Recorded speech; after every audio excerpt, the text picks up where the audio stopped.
বন্ধুরা, তুমি কি সিইউটি পরীক্ষায় আর ৪৫ দিন বাকি? তুমি কি তুমি যদি সিরিয়াস হও তাহলে এখান থেকেই তোমার র্যাঙ্ক কিন্তু বদলে যেতে পারে। অনেকেই ভাবে এত কম সময়ে আর কি, কিন্তু সত্যিটা অন্য। সত্যি হলো যে এই ঠিক ৪৫ দিনেই কিন্তু তোমার র্যাঙ্ক কিন্তু বদলে যেতে পারে এবং তুমি সেন্ট্রাল ইউনিভার্সিটিতে চান্স পেতে পারো। এবং সেন্ট্রাল ইউনিভার্সিটি বলতে বিশ্বভারতী বা আদার্স ইউনিভার্সিটি যেগুলো রয়েছে, সেই সব সেন্ট্রাল ইউনিভার্সিটির কথা বলছি। আজকে আমি তোমাদের সাথে আলোচনা করব যে লাস্ট ৪৫ দিন রয়েছে, এই ৪৫ দিনকে আমরা প্রপার ওয়েতে কিভাবে ইউজ করলে যে আমরা একটা সেন্ট্রাল ইউনিভার্সিটিকে সিলেকশনে আনতে পারি। দেখো, তুমি যদি সিরিয়াস না হয়ে থাকো তাহলে তুমি এই ভিডিওটা স্কিপ করতে পারো। তুমি যদি সিরিয়াস ক্যান্ডিডেট হয়ে থাকো, তুমি যদি চাও যে স্যার এই বছর আমি ড্রপ দিতে চাই না, আমি একটা ইয়ার আমার জীবনে নষ্ট করতে চাই না, এবং তুমি এই বছরই সেন্ট্রাল ইউনিভার্সিটিকে টার্গেট করছো, তাহলে কিন্তু আজকের এই ভিডিওটা তোমার জন্য। তোমাদের সকলকে অগ্নিবীণা ইনস্টিটিউশনে স্বাগত। এবং তোমরা যদি বিস্তারিত জানতে চাও আমাদের সম্বন্ধে বা আমাদের কোর্স সম্বন্ধে বা আমাদের পেইড কোর্স সম্বন্ধে, তাহলে ডেসক্রিপশনের লিঙ্ক আছে, সেখানে আমার ফোন নাম্বার দেওয়া থাকবে। সেই ফোন নাম্বারে তোমরা সরাসরি আমার সঙ্গে কথা বলতে পারবে ফার্দার কিছু ইনফরমেশন বা সিইউটি বা বিশ্বভারতী রিগার্ডিং ভর্তি সংক্রান্ত কিছু বিষয় নিয়ে।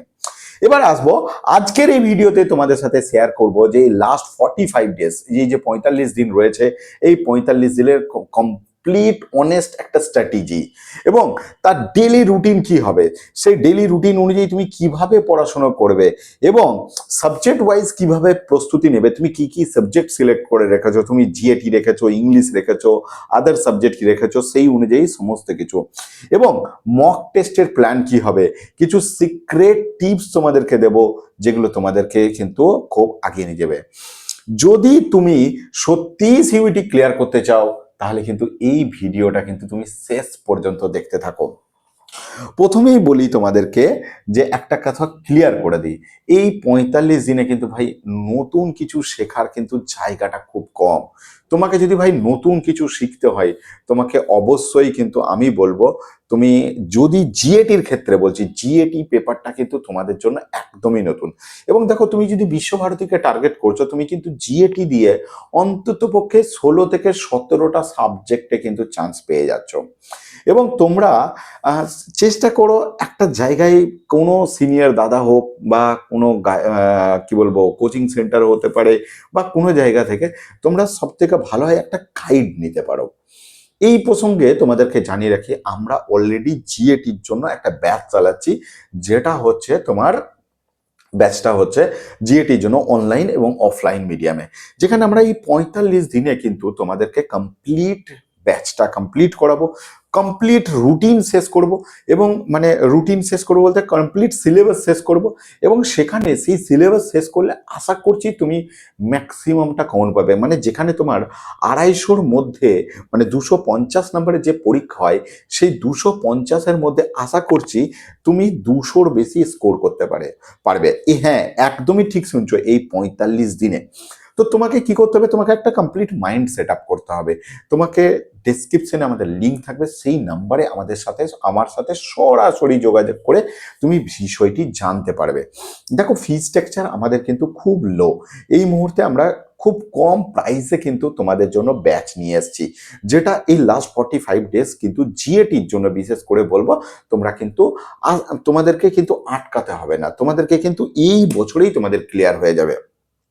এবার দেখো, ৪৫ দিনে তুমি যদি কোচিং নেওয়ার মতন অ্যাফোর্ড না করতে পারো, সেক্ষেত্রে বলবো আমরা বেশ কিছু ক্লাস তোমাদের কিন্তু ফ্রি অফ কস্টে প্রোভাইড করছি আমাদের চ্যানেলে।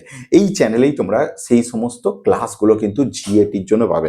সেই ক্লাসগুলো কিন্তু তোমরা অ্যাজ ইট ইজ করতে থাকো, যাতে কিন্তু তোমাদের ব্যাচ নেওয়ার ক্ষেত্রে বা প্রিপারেশনের ক্ষেত্রে বিরাট হেল্প হবে।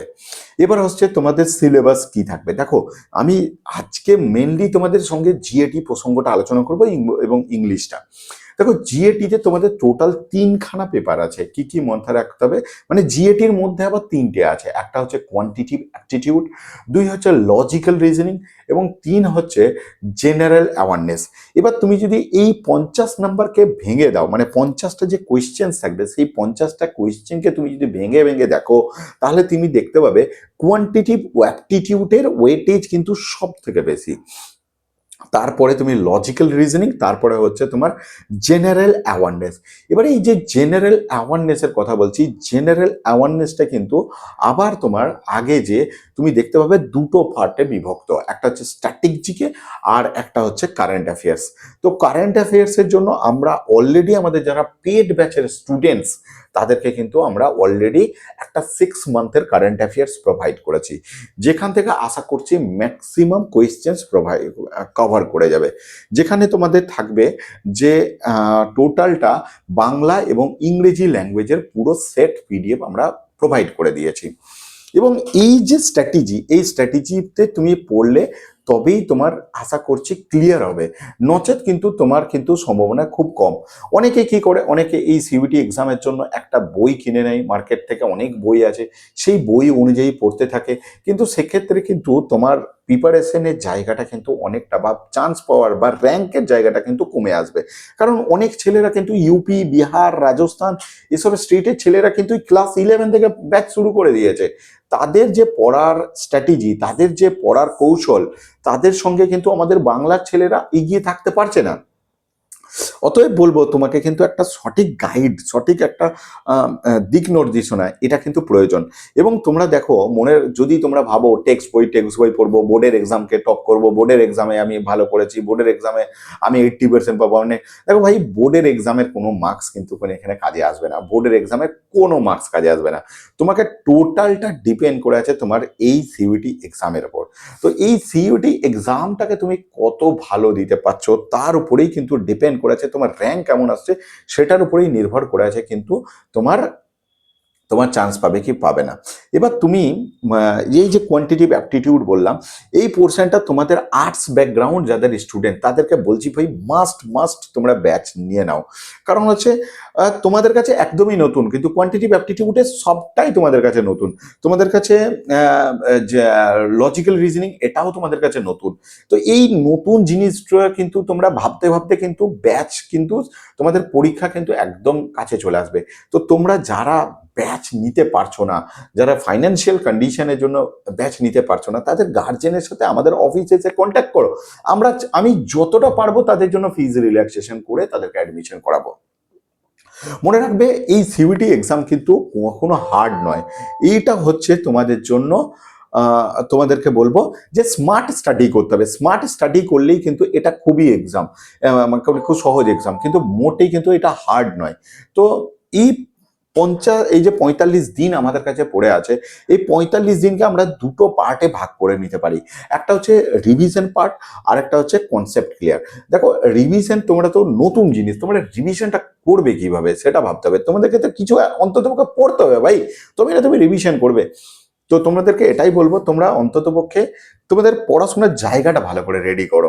তোমরা একটা কনসেপচুয়াল জায়গাটা, যারা বই কিনে পড়ছো তাদেরকে কনসেপ্টটা কিন্তু ক্লিয়ার করতে হবে, নাহলে কিন্তু এখানে কোয়েশ্চেন্সটা কিন্তু তোমাকে কিন্তু কঠিন হয়ে যাবে তোমাদেরকে।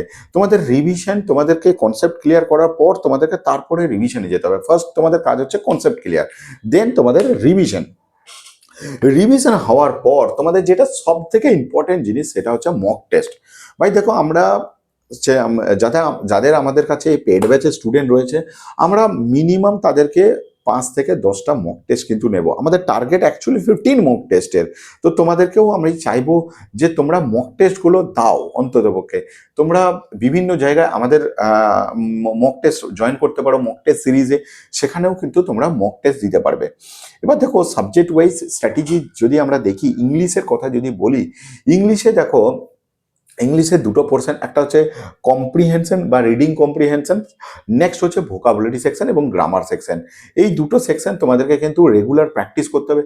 প্রত্যেক দিন চেষ্টা করো একটা করে প্যাসেজ কভার করা। এবার যাদের মানে সেখানে প্র্যাকটিস করতে থাকো, মক টেস্ট কিন্তু তোমরা লাগাতে থাকো। মক টেস্ট কিন্তু এই এক্সামের জন্য গেম চেঞ্জার হতে চলেছে। দেখো যারা ডোমেন সাবজেক্টের জন্য প্রস্তুতি নিচ্ছ, ডোমেন সাবজেক্ট তোমাদের যাদের আছে বা ল্যাঙ্গুয়েজের সাবজেক্টের জন্য রেগুলার প্র্যাকটিস করতে থাকো, ডোমেন সাবজেক্টের জন্য বলবো তোমরা তোমাদের টেক্সট বুকস, তোমাদের এনসিইআরটি বুকস, এই বুকসগুলো কিন্তু তোমরা পড়তে থাকো এবং সেটার জন্য কন্টিনিউয়াস রিভিশনের মধ্যে থাকো, তবেই কিন্তু এই এক্সাম ক্র্যাক করা যাবে।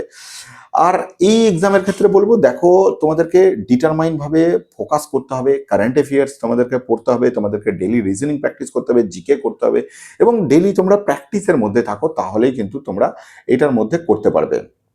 রিভিশন দাও সকালবেলায়, ফার্স্ট মর্নিংয়ে উঠে ফার্স্ট কাজ হবে রিভিশন দেওয়া এবং ফ্রেশ মাইন্ডে কিন্তু রিভিশন করতে থাকো, কনসেপ্ট ক্লিয়ার করতে থাকো, প্র্যাকটিস করতে থাকো এবং রাতে ঘুমানোর আগে কিন্তু পুরোপুরি রিভাইজ করো, উইক এরিয়াগুলোকে অ্যানালাইসিস করো, খাতায় নোট করো, যদি কিছু জানার থাকে তোমরা কমেন্ট সেকশনে লেখো, আমি যতটা পারছি তোমাদেরকে এই ব্যাপারে কিন্তু হেল্প করব।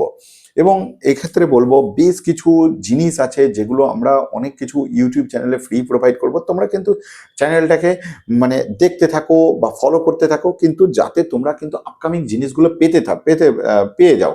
এই স্ট্র্যাটেজি তোমরা যদি মক টেস্ট অ্যানালাইসিস করতে পারো, কোথায় তোমাদের ভুল হলো, মানে মক টেস্ট তোমরা যে দিলে সেই মক টেস্টটাকে তোমরা যদি অ্যানালাইসিস করো, যে আমি মক টেস্ট ধরো না 50টা কোশ্চেন দিয়েছো, যেটা 250 নম্বরের পরীক্ষা, তুমি হয়তো 150 মার্কস পেলে বা 120 মার্কস পেলে, তুমি যে বাকি মার্কসটা পেলে না, কেন পেলে না, সেই তোমার কনসেপ্ট মানে সেই তোমার অ্যানালাইসিস যদি করতে পারো যে কোথায় ভুল হয়েছে, কেন আমি ভুল করলাম, এইটা তোমাকে অ্যানালাইসিস করতে হবে। এই অ্যানালাইজের জায়গাটা যদি তোমার ক্লিয়ার হয়ে যায়, তোমার এই এক্সাম তোমার জন্য কিচ্ছু না। দেখো নতুন করে এখন পড়ার কিন্তু জায়গা রয়েছে এবং এই এক্সামের জন্য যেটা নতুন করে পড়লে তুমি কিন্তু একটা জায়গা ক্লিয়ার করতে পারবে। এবং এই ক্ষেত্রে সব থেকে বেশি দরকার হচ্ছে প্র্যাকটিস। প্র্যাকটিস তোমাকে করতে হবে, টাইম ম্যানেজমেন্ট করতে হবে। যারা সিবিএসসি বোর্ডে রয়েছে, যারা সবে পরীক্ষা শেষ করলে, তাদের জন্য বলবো ভালো করে তোমরা এখন স্ট্র্যাটেজি শুরু করে দাও। তোমরা আশা করছি আগেই পড়ছিলে এবং ভালো করে পড়ছিলে এবং এই মুহূর্তে তোমরা বেশি বেশি করে যে চ্যাপ্টারগুলো তোমরা সিলেবাসটাকে ভাগ করে নাও, যে কোন জায়গাটা তোমরা পারবে, কোন জায়গাটা তোমরা পারবে না।